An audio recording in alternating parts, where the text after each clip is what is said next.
Subscribe कीजिए learning pharmacy channel को and bell icon को दबाइए लेटेस्ट फार्मेसी वीडियो सबसे पहले देखने के लिए। हेलो बच्चों, कैसे हैं आप सब लोग। स्वागत है आपका अपने लर्निंग फार्मेसी चैनल पे, जहां पर हमने रेलवे फार्मासिस्ट एग्जामिनेशन की एक पूरी सीरीज चलाई है। बहुत सारे क्वेश्चन हम ऑलरेडी अपने इस सीरीज में कवर कर चुके हैं, जहां आज हम कुछ और ही ऐसे क्वेश्चन कवर करेंगे।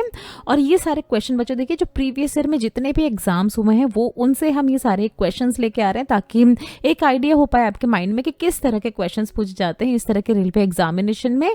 और जब ये एग्जामिनेशन आपके होंगे, कभी भी इसका नोटिफिकेशन आ सकता है जुलाई के बाद, तो उन तरह के एग्जामिनेशन में आप आराम से उन तरह के एग्जामिनेशंस को क्लियर कर पाए, तो यही बस हमारा पर्पस है।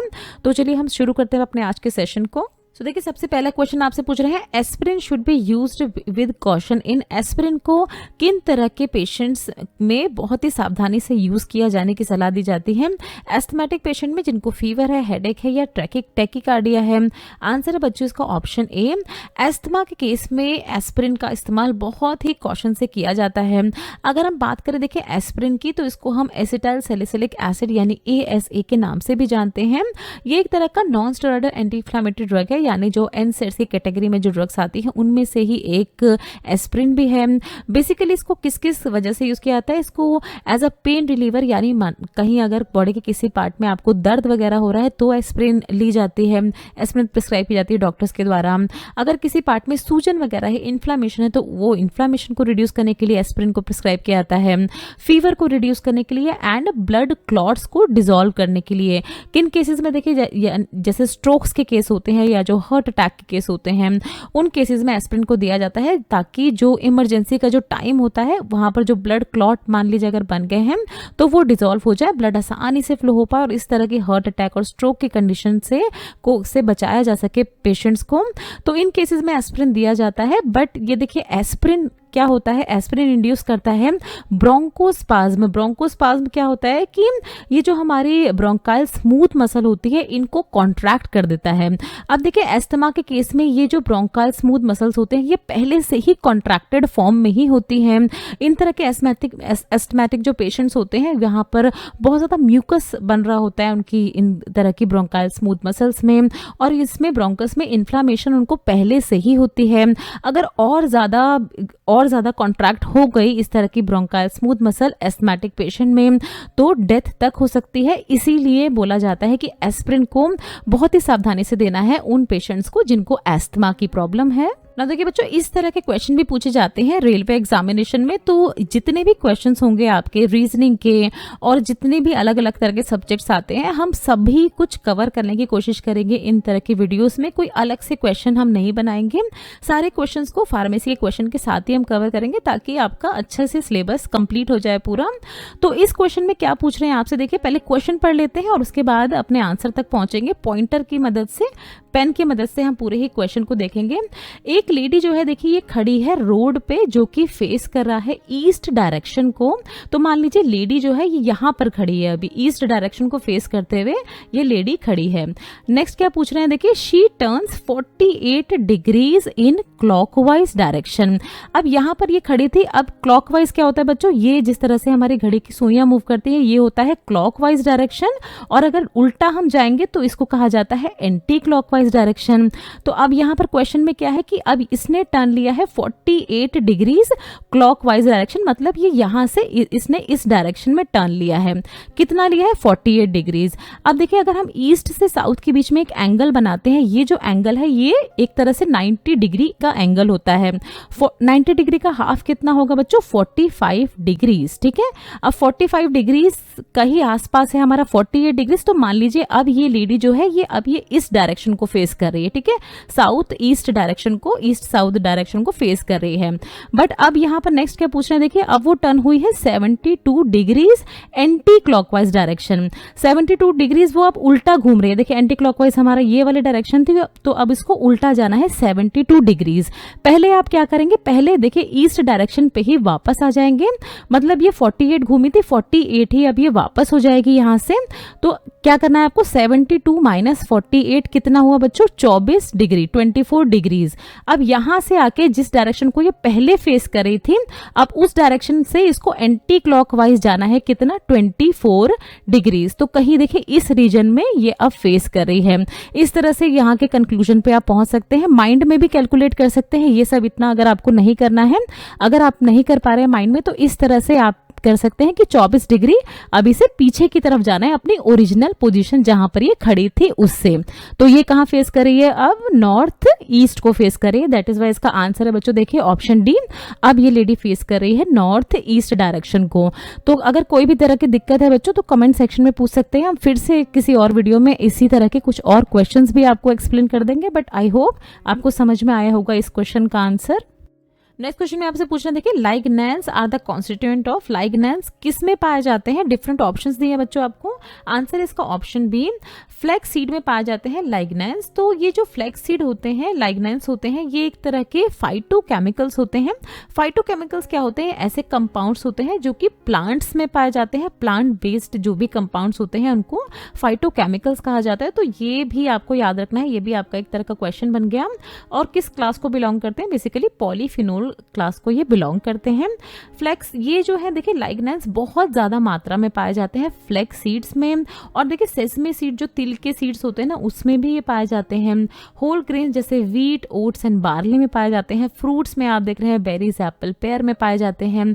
बहुत सारी जो हमारी दालें होती हैं, लेग्यूम्स जैसे बीन, लेंटिल, पीज और टी, स्पेशली ग्रीन टी और डार्क चॉकलेट में ये लाइग्नैंस पाए जाते हैं और बहुत ही इफेक्टिव होते हैं, बहुत ही बेनिफिशियल होते हैं हमारी हेल्थ के लिए। पूछ रहे देखिए absorption of radiation can be measured by using. Radiation को एब्जॉर्ब करने के लिए इसमें से किस तरह की टेक्निक का इस्तेमाल किया जाता है, स्पेक्ट्रोफोटोमेट्री, फ्लेम फोटोमेट्री, वोल्टेमेट्री या पोलरीमेट्री। तो आंसर है बच्चों इसका ऑप्शन ए, स्पेक्ट्रोफोटोमेट्री टेक्निक का इस्तेमाल किया जाता है। रेडिएशन कितना एब्जॉर्ब हुआ है किसी भी सैंपल में उसको डिटरमाइन करने के लिए। यहाँ पर देखिए आपको ये बताया गया इज अ टेक्निक जो कि यूज किया जाता है मेजर करने के लिए amount of absorption of radiation यानी कि लाइट बाय द सैंपल। इसमें क्या किया जाता है, देखिए इसमें लाइट को मेजर किया जाता है before entering the sample and after entering the sample. और किस इक्वेशन का इसमें इस्तेमाल किया जाता है, बेयर लैम्बर्ट लॉ का इस्तेमाल किया जाता है। यहाँ पर आप देख रहे हैं ये एक तरह का सैंपल है जिसपे यहाँ एक तरह के लाइट सोर्स के थ्रू लाइट को पास किया गया है। तो यहाँ पर इसकी इंटेंसिटी के लिए जो फॉर्मूला है देखिए बेयर लैम्बर्ट लॉ जो है इसमें है A is equal to log I naught by I t, जहां पर आप देखेंगे ए क्या है, एब्जॉर्बेंस है, आई नॉट क्या है, इनिशियल इंटेंसिटी ऑफ लाइट है। इनिशियल इंटेंसिटी ऑफ लाइट जब ये लाइट सैंपल के थ्रू अभी पास नहीं हुई है, मतलब ये वाली intensity of light before entering the sample. And I T होती है intensity of light after passing through the sample. तो ये वाली जो इंटेंसिटी है इसको मेजर किया जाता है और इसके थ्रू पता लगाया जाता है कि कितना अमाउंट ऑफ रेडिएशन किसी भी सैंपल में एब्जॉर्ब हुआ है। तो ये कौन सी टेक्निक है बच्चों, स्पेक्ट्रोफोटोमेट्री टेक्निक होती है ये। नेक्स्ट देखिए आपको एक ऐसी लिक्विड ओरल प्रिपरेशन का नाम बताना है जिसकी एक या दो large dose about 50 ml of dose में इसको डिस्पेंस किया जाता है। सिंगल डोज कंटेनर में इस तरह की प्रिपरेशंस दी जाती हैं। किस तरह की प्रिपरेशन है, ड्रॉचेस हैं, टिंक्चर्स हैं, लिंक्टस है या ड्रॉप्स है। तो बच्चों आंसर है इसका ऑप्शन ए, ड्रॉचेस दिए जाते हैं। इस तरह के सिंगल डोज कंटेनर में 50 ml तक की इनकी डोज दी जाती है।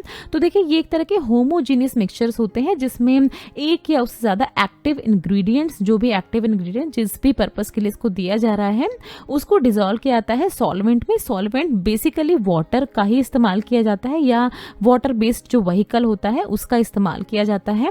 ओरल एडमिनिस्ट्रेशन के लिए इसको यूज किया जाता है। इंजेक्शंस वगैरह इससे नहीं बनाए जाते हैं ड्रॉचेस से। बेसिकली जो ड्रॉचेस होती हैं उसमें क्या क्या चीजें दी जाती हैं, जो कफ मिक्सचर होते हैं, कफ वगैरह जो होती है ना, खांसी वगैरह से रिलीफ दिलाने के लिए इस तरह के ड्रॉचेस को डिस्पेंस किया जाता है। एंटासिड ड्रॉचेस, एंटासिड जो बहुत ज्यादा एसिडिटी हो रही है उसमें आराम दिलाने के लिए भी इस तरह के ड्रॉचेस को डिस्पेंस किया जाता है। एंटीबायोटिक सस्पेंशन की फॉर्म में, बहुत सारे जो विटामिन एंड मिनरल के सप्लीमेंट्स होते हैं उनकी फॉर्म में, और पेन रिलीफ मेडिकेशंस की फॉर्म में इन तरह के ड्रॉचेस को डिस्पेंस किया जाता है। नेक्स्ट पूछ रहे हैं आपसे, देखिए एपरेंट बल्क डेंसिटी को एक्सप्रेस किया जाता है इसमें से किस टर्म में? डिफरेंट डिफरेंट यूनिट्स दिख रहे हैं बच्चों आपको। आंसर पहले देख लेते हैं, आंसर इसका ऑप्शन बी, ग्राम पर ml में इसको एक्सप्रेस किया जाता है एपरेंट बल्क डेंसिटी को। तो देखिए एपरेंट बल्क डेंसिटी को मेजर किया जाता है, इस तरह का एपरेटस होता है जिसके थ्रू इसको मेजर किया जाता है। किन चीज़ों के लिए किया जाता है? तो मेजर कर किया जाता है इससे डेंसिटी ऑफ पाउडर और ग्रैन्युलर मटेरियल। जितने भी पाउडर्ड सब्सटेंस होते हैं या ग्रैन्युलर फॉर्म में जो भी सब्सटेंस होते हैं उनको उनकी डेंसिटी को मेजर किया जाता है इस तरह के एपरेटस से, और इसको कहा जाता है एपरेंट बल्क डेंसिटी। बहुत सारे देखिए हमारे जो फार्मास्यूटिकल प्रिपरेशंस होती हैं जहाँ पर हमारी टैबलेट्स बनाई जाती हैं, ग्रैन्यूल्स को कन्वर्ट किया जाता है टैबलेट में, और भी बहुत सारे जो फूड इंग्रेडिएंट्स, फूड प्रिपरेशंस होती हैं वहाँ पर भी पाउडर का बहुत ज़्यादा या ग्रैन्यूल्स का बहुत ज़्यादा इस्तेमाल किया जाता है। तो वहाँ पर इस तरह की एपरेंट बल्क डेंसिटी को मेजर किया जाता है। अगर फॉर्मूले की हम बात करें तो apparent bulk density is equal to mass of the material, मतलब कितना मास था मटेरियल का, divided by volume of the material, मतलब किसी ये जो मटेरियल है इसने कितना वॉल्यूम ऑक्यूपाई किया, उसके बेस पे एपरेंट बल्क डेंसिटी को निकाल लिया जाता है। यूनिट की बात करें तो ग्राम पर ml या ग्राम पर सेंटीमीटर स्क्वायर इसकी यूनिट होती है, और इसको देखिए अलग अलग नाम से जाना जाता है। एपरेंट बल्क डेंसिटी को बल्क डेंसिटी या टैप डेंसिटी के नाम से भी जाना जाता है। तो ये भी एक तरह का क्वेश्चन बन गया कि bulk density is also known as, तो bulk density is also known as tap density. तो आपको ये भी बच्चों याद रखना है। नेक्स्ट पूछ रहे हैं, देखिए which of the following is not a radiation obtained from radio active compound? Radio active compound से इसमें से किस तरह की रेडिएशन नहीं इमिट होती है, ये क्वेश्चन आपसे पूछ रहे हैं। अल्फा, गामा, बीटा या एप्सिलॉन? तो आंसर है बच्चों इसका ऑप्शन डी, एप्सिलॉन किसी भी तरह की रेडिएशन नहीं होती है, ये कंपनी का नाम है। बाकी जो आप देख रहे हैं अल्फा, गामा एंड बीटा, ये तीनों ही रेडिएशन होती है जो कि रेडियो एक्टिव सब्सटेंस का जब देखिए डिके होता है तो इस तरह की रेडिएशन जो है ये बीटा रेडिएशन, गामा रेडिएशन और अल्फा रेडिएशन ये इमिट होती हैं। इस तरह का जो ये पूरी प्रोसेस होती है रेडियो एक्टिव आइसोटॉप्स जब बनते हैं तो ये सारी प्रोसेस जो हमारे रिएक्टर होते हैं, न्यूक्लियर रिएक्टर्स, और भी जो डिस्कवरीज होती हैं, जो रिसर्च प्रोजेक्ट होते हैं, तो वहाँ पर इस तरह की रेडियो एक्टिव डिकेज किए जाते हैं जिनको बहुत ही केयरफुल हैंडल करना होता है, क्योंकि ये रेडिएशन काफ़ी ज़्यादा हार्मफुल भी हो सकती है अगर इसको ठीक से मैनेज ना किया गया अच्छे से। तो वहाँ से ये रेडिएशन इमिट होती है, बट एप्सिलॉन तरह की कोई रेडिएशन नहीं होती। नेक्स्ट पूछ रहे हैं, देखिए स्मॉल पॉक्स वैक्सीन इसमें से किस तरह की वैक्सीन है? वायरल वैक्सीन है, एंटी सीरम टॉक्सॉइड या बैक्टीरियल वैक्सीन है? तो आंसर है बच्चों इसका ऑप्शन ए, स्मॉल पॉक्स एक तरह की वायरल वैक्सीन है। तो देखिए बच्चों जिस भी वैक्सीन, अगर किसी भी तरह की वैक्सीन है, वायरल वैक्सीन है या बैक्टीरियल वैक्सीन है, इनमें किया क्या जाता है, इनमें जो माइक्रो ऑर्गेनिजम्स होते हैं उनको इतना वीक कर दिया जाता है, उसको बोला जाता है एटेन्यूएटेड फॉर्म में उनको इतना कन्वर्ट कर दिया जाता है हीट की मदद से, या जो हमारे केमिकल्स होते हैं उनकी मदद से इन तरह के वायरस को, जो रियल डिसीज कॉजिंग वायरस या रियल डिसीज कॉजिंग बैक्टीरियाज होते हैं, उनको इतना वीक कर दिया जाता है कि अगर वो पेशेंट की बॉडी में, पर्सन की बॉडी में दिए जाएं तो वो रियल डिसीज कॉज नहीं करते हैं, वो क्या करते हैं, सिर्फ और सिर्फ वो इम्यून सिस्टम को एक्टिवेट कर देते हैं ताकि हमारी बॉडी का जो इम्यून सिस्टम है वो एंटीबॉडीज प्रोड्यूस करने लगे इस स्पेसिफिक डिसीज के अगेंस्ट। मान लीजिए स्मॉल पॉक्स के लिए वायरल वैक्सीन दी है, तो अब ये जाके क्या करेगा, बॉडी के इम्यून सिस्टम को स्टिमुलेट कर देगा ताकि बॉडी इस स्मॉल पॉक्स के अगेंस्ट एंटीबॉडीज बनाने लगे।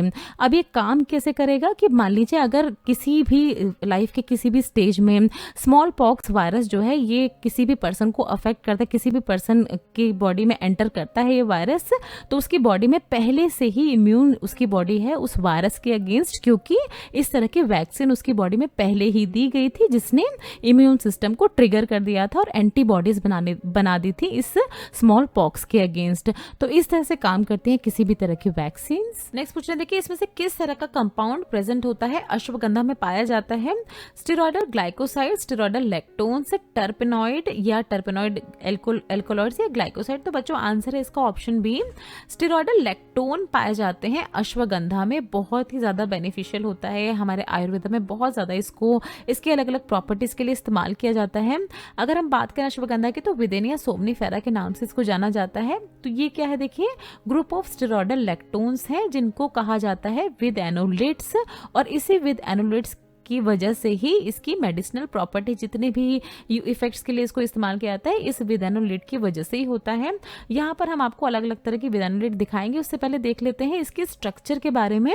तो ये जो विदानुलेट्स होते हैं, देखिए ये एक तरह के स्टेरॉयडल लैक्टोन होते हैं, जिसमें ये एक तरह का यहाँ पर स्टेरॉयडल न्यूक्लियस होता है, जिससे एक तरह की ये जो लैक्टोन रिंग है ये अटैच होती है, और ये जो steroidal nucleus plus lactone ring है ये पूरा मिलके बनाती है इस तरह के विदानुलेट का कंप्लीट स्ट्रक्चर। अगर हम बात करें मेन विदानुलेट जो कि अश्वगंधा में प्रेजेंट होते हैं, तो यहाँ पर आप देख रहे हैं विदानुलेट A, D, G, W, A and विदानुलेट, यहाँ पर आप देख रहे हैं सल्फो कॉन्जुगेट्स। तो ये सारे ही प्रेजेंट होते हैं अश्वगंधा में, और ये इसको बहुत ही ज्यादा बेनिफिशियल बनाते हैं।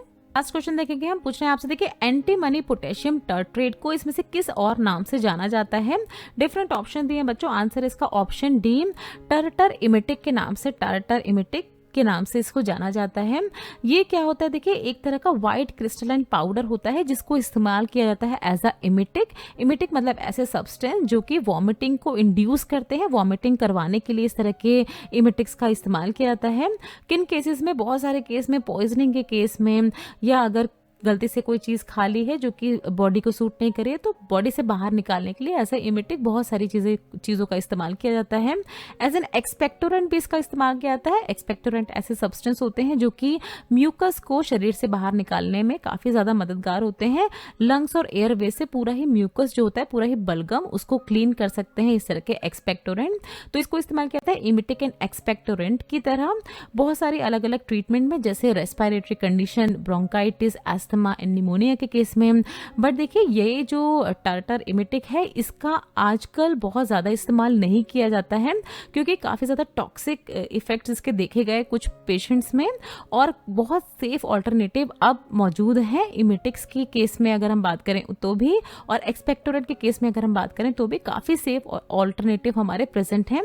तो इसको आजकल बहुत ज़्यादा इस्तेमाल नहीं किया जाता है एंटीमनी पोटेशियम टर्टरेट को। थैंक्स फॉर वॉचिंग बच्चों, आई होप आपको सब कुछ अच्छे से समझ में आया होगा वीडियो में। अगर कोई भी डाउट है तो आप हमसे पूछ सकते हैं। वीडियो अगर अच्छे लगे बच्चों तो वीडियो को लाइक ज़रूर करें, चैनल को सब्सक्राइब ज़रूर करें, इसी तरह से हमें अपना सपोर्ट दिखाते रहें। कोई भी अगर सवाल है आपके मन में तो नीचे दिए गए कमेंट सेक्शन में आप हमसे कुछ भी पूछ सकते हैं। ये कुछ हमारे रिलेटेड वीडियोस के लिंक है जिन पे क्लिक करके आप इनको देख सकते हैं। दोस्तों लर्निंग फार्मेसी पे आने के लिए और ये वीडियो देखने के लिए आपका बहुत बहुत शुक्रिया। मिलते हैं अगले वीडियो में।